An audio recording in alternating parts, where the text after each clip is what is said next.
There's obvious poor science that occurs when science that has used data to make environmental decisions.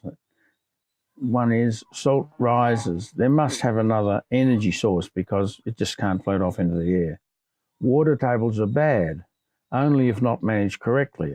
Australia had the most effective environment and climate based on water tables. Willows reduce biodiversity because they believe measuring the aquatic life reduces.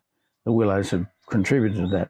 Known as the best riverine tree, when the catchments degrade, food supply drops along with aquatic life. And a plant like a willow tree is an automatic repair system which comes in when those conditions occur. All plants made the land habitable. Failure to include basic functions, gravity, capillary action, and the sun's energy, when any reductionist conclusions are made about what plants are doing. Heat moves to cooler areas. Plants must cool the land via latent heat. Clouds once formed over land. Today the opposite is noted almost every day when you examine the weather map. Basic function of plants. Plants are not rated on function, so scientific rigour cannot apply because we don't know what they're doing. We can't make a decision about them. Plants had to create conditions for life to evolve. Australia has introduced up to 500 species of animals. The compensating plants are not being investigated or measured, analysed. Many plants feed from the air. All use CO2. After 40 years, I have not had a government regulator or scientist who can show how landscapes function, as can be identified almost everywhere today. Dew, the atmospheric moisture, not considered when official planners report.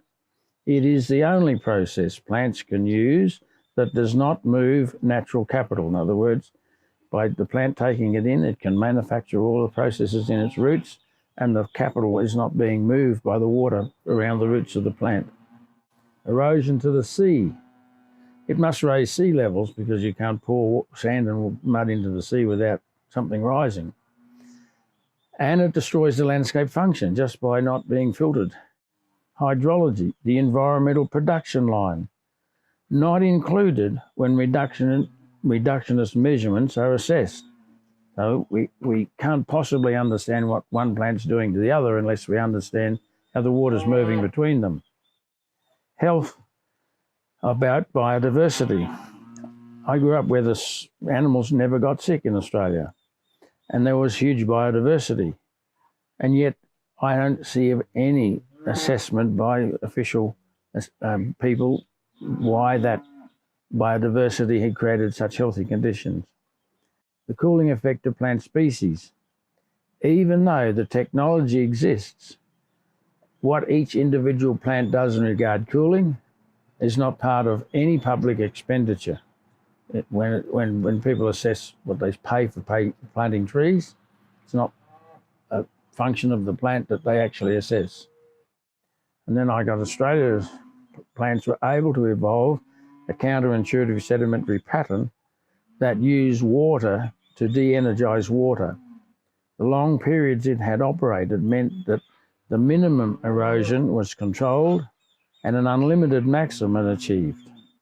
Plants had also evolved the most effective filtration and the most efficient water use relative to production. Rigorous science, all based on processes included for computer analysis. Water tables and the following are not included.